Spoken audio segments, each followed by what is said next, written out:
Bonjour les amis, j'espère que vous allez bien, j'espère que vous êtes prêts à vous amuser encore une autre fois avec Madame Sylvie et ses amis. On a beaucoup d'amis aujourd'hui, alors commençons. Madame Sylvie, j'arrive pas à croire que bientôt ça va être Noël et j'aimerais partager avec les amis une chanson des VeggieTales. Est-ce que je peux? Léon, est-ce que ta chanson c'est une chanson qui fait bouger? C'est I Can't Believe It's Christmas. Et oui, Madame Sylvie, c'est une chanson qui fait bouger. Alors les amis, venez bouger avec Madame Sylvie et moi sur cette chanson-là. I can't believe it's Christmas. I think I'm finally getting something. Can't believe it's Christmas. My favorite time of year. I can't believe it's Christmas. Been dreaming of a sugar plum thing. Can't believe it's Christmas. Oh boy, it's finally here. Whoa! Now wait a minute. I've only got one package today. It's for house number 4. Now let's see which one's house number 4. Ho, ho, away we go with rosy cheeks and hearts a-glowing. Hey, hey, our favorite day, it makes us wanna cheer. Yo ho, we love the snow. Hey, yes, we know we will be knowing. Yeah, hey, we're glad to say that Christmas time is here.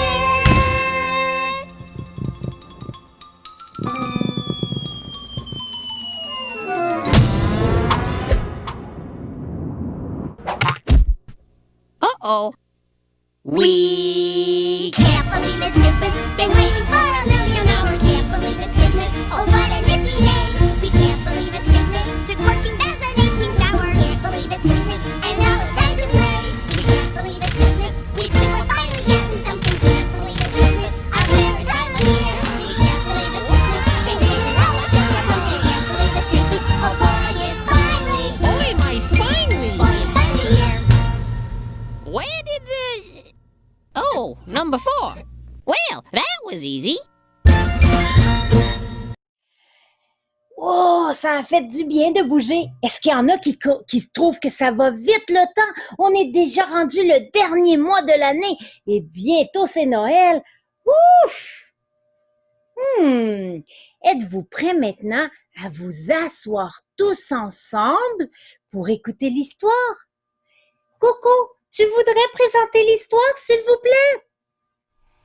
D'accord, Madame Sylvie, je vais présenter l'histoire. On va entendre comment Marie a appris qu'elle allait avoir un petit bébé dans son ventre et que ça allait être Jésus. Allons regarder ça ensemble, les amis.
Je te salue, toi à qui une grâce a été faite.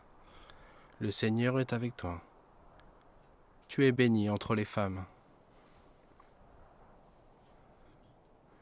Ne crains pas, Marie, car tu as trouvé grâce devant Dieu. Et voici, tu deviendras enceinte, et tu enfanteras un fils, et tu lui donneras le nom de Jésus. Il sera grand, et sera appelé Fils du Très-Haut.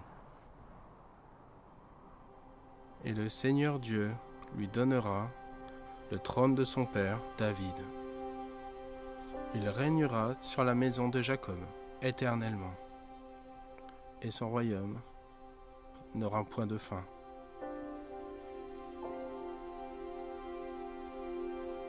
Comment cela se fera-t-il, puisque je ne connais point d'homme? Le Saint-Esprit viendra sur toi, et la puissance du Très-Haut te couvrira de son ombre. C'est pourquoi le Saint-Enfant qui naîtra de toi sera appelé le Fils de Dieu. Voici, Élisabeth, ta cousine, a conçu elle aussi un fils en sa vieillesse, et celle qui était appelée stérile est dans son 6e mois. Car rien n'est impossible à Dieu.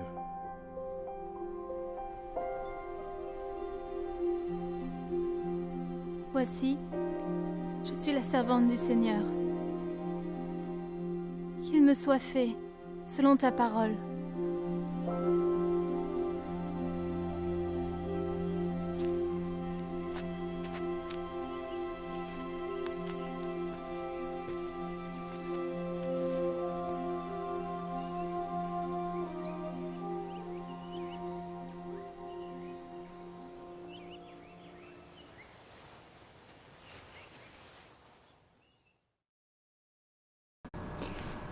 Bonjour les amis, moi aujourd'hui je voudrais vous lire le verset qui va parler de l'histoire. C'est dans Luc, chapitre 1, le verset 26. Alors on commence. Au 6e mois, l'ange Gabriel fut envoyé par Dieu dans une ville de Galilée appelée Nazareth, auprès d'une vierge fiancée à un homme de la maison de David, nommé Joseph. Le nom de la vierge était Marie.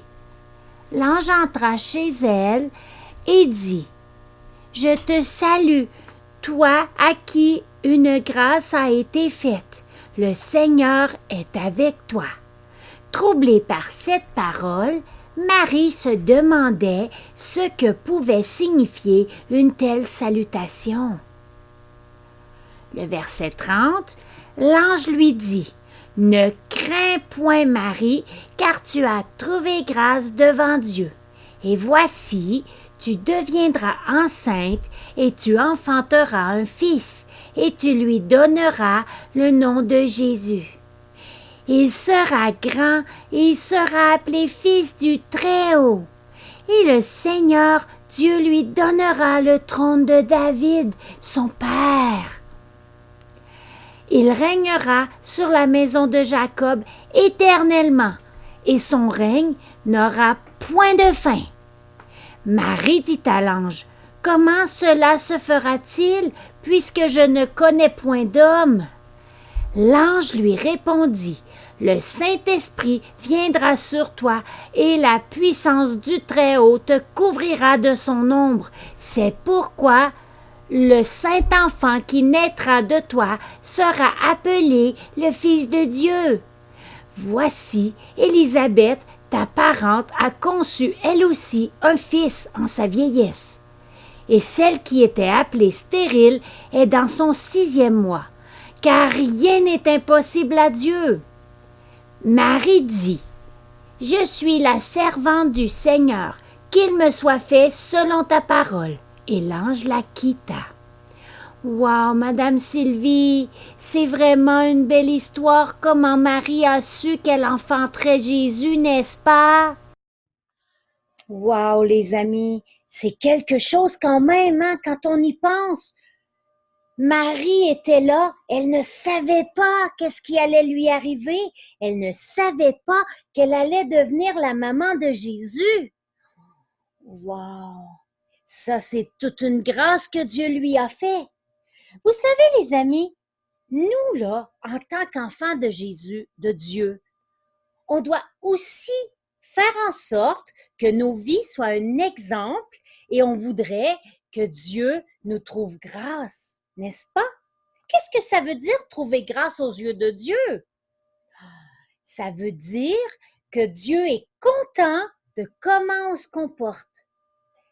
Ça veut dire que si tu te chicanes avec ton frère, est-ce que tu crois que Dieu il est content? Moi, je ne pense pas. Alors, qu'est-ce qui arrive si tu te chicanes avec ton frère? Tu dois dire pardon à ton frère et tu dois demander pardon à Dieu aussi. Et tu recommences à être joyeux. Mais si tu es à la maison, tu te lèves et tu fais ton lit et tu ramasses tous les jouets qu'il y a dans ta chambre ou tes objets ou ton linge sale des fois qui est sur le plancher et que là tu fais ta chambre propre, propre, propre, propre, propre parce que maman te l'a demandé. Là, est-ce que tu crois que Dieu il est content? Oui, il est content parce que tu as obéi à papa et maman. Alors maintenant, à partir d'aujourd'hui, quand tu fais quelque chose, pense toujours, est-ce que je fais plaisir à Dieu? Et si la réponse est non, eh bien, demande pardon et change ton trajet et commence à faire la bonne chose qui va faire plaisir à Dieu. Les amis, est-ce que ça vous tente d'aller écouter Madame Corinne et son bricolage? Oh, et je crois qu'elle a une assistante aujourd'hui. Allons regarder ça ensemble. Bonjour les enfants, j'espère que vous allez bien. Cette semaine, le bricolage s'appelle la couronne de l'Avent. Et je vais demander à Rosie d'être mon assistante pour vous montrer la belle couronne de l'Avent que Madame Sylvie a préparée. Et ensuite, n'oubliez pas de demander à papa et maman de vous donner la feuille à imprimer pour colorier votre couronne de l'Avent. Et si vous voulez, vous pouvez montrer aussi à maman la couronne que Madame Sylvie a fait si vous voulez en avoir une pareille. Alors on va regarder ça ensemble. Rosette, tu es prête? Oh oui, Madame Corinne, je suis prête, prête, prête. Allons-y. Alors les amis, regardez bien la vidéo que Madame Sylvie a mis pour vous montrer la couronne de Noël. Allons-y ensemble. Premièrement, on prend une belle assiette rouge. Madame Sylvie, elle l'a achetée au Dollarama. Deuxièmement, on prend une belle couronne qu'elle a aussi achetée au Dollarama. Troisièmement, il y a la belle crèche. Ah oui, c'est vrai, on peut l'allumer, regardez bien. Et voilà, on met la crèche allumée et par la suite, quatrièmement, il y a 4 chandelles. C'est pas des vraies parce que c'est beaucoup plus sécuritaire si on met des pas vrais. Comme ça, on peut pas se brûler. Oh, regardez, celle-là, elle est allumée. Waouh! Et aussi, la dernière qu'on va mettre, elle est allumée aussi. Mais pourquoi, Madame Corinne, il y en a 2 d'allumés sur 4? Explique-nous. Eh bien, Rosette, on en a allumé 2 parce qu'on doit habituellement allumer une chandelle par semaine, 4 dimanches avant Noël. Mais là, on s'est trompé, Madame Sylvie et moi. Il reste seulement 3 dimanches avant Noël. C'est pour ça qu'on a décidé d'en allumer 2 au lieu d'une. Alors, les amis, maintenant, à vous de faire vos couronnes de l'Avent. Et n'oubliez pas, envoyez-nous vos vidéos, vos photos. On a reçu des bricolages. Vous voulez les voir? Allons voir ça ensemble. Voici mon calendrier de l'Avent. Bonjour, madame. Les amis, j'espère que vous vous êtes amusés encore cette semaine et j'espère que vous avez regardé votre calendrier de l'Avent. Pour ceux qui l'ont fait, hein, c'est le fun de se réveiller le matin et d'avoir un petit verset à lire. Madame Sylvie, elle les regarde à tous les matins. Et pour terminer cette semaine, allons écouter la chanson sur l'ange Gabriel qui annonce à Marie pour aller avec l'histoire qu'on a eue aujourd'hui. Et on se laisse là-dessus. Madame Sylvie vous dit qu'elle vous aime gros comme ça et qu'elle vous envoie plein de bisous. Et je vous dis à la semaine prochaine. N'oubliez pas, vous pouvez encore m'envoyer vos bricolages. J'aime ça les recevoir et j'aime ça les partager avec les amis aussi. Je vous aime beaucoup, beaucoup. Bye bye! Voici que l'ange Gabriel devant la Vierge est apparu. De toi va naître un enfant Dieu et tu l'appelleras Jésus. De mon Seigneur j'ai tout reçu, je l'ai servi jusqu'à ce jour. Qu'il fasse en moi sa volonté, je m'abandonne à son amour. Voici que l'ange Gabriel devant la Vierge est apparu. De toi va naître un enfant Dieu et tu l'appelleras Jésus. Et Dieu se fit petit enfant, la Vierge lui donna son corps. Il connut toute notre vie, nos humbles joies et notre mort. Voici que l'ange Gabriel devant la Vierge est apparu. De toi va naître un enfant Dieu et tu l'appelleras Jésus. Et son nom est Emmanuel. Les amis, j'ai oublié quelque chose d'important. Si vous vous promenez dans la ville et que vous voyez de belles décorations, juste me les envoyer et je vais me faire plaisir de les partager avec les amis. Et moi, cette semaine, j'ai été me promener près de chez moi, dans la ville à côté, la ville de Laval. Et j'ai découvert ces belles décorations que je vais vous partager. Alors, à la semaine prochaine. Bye bye.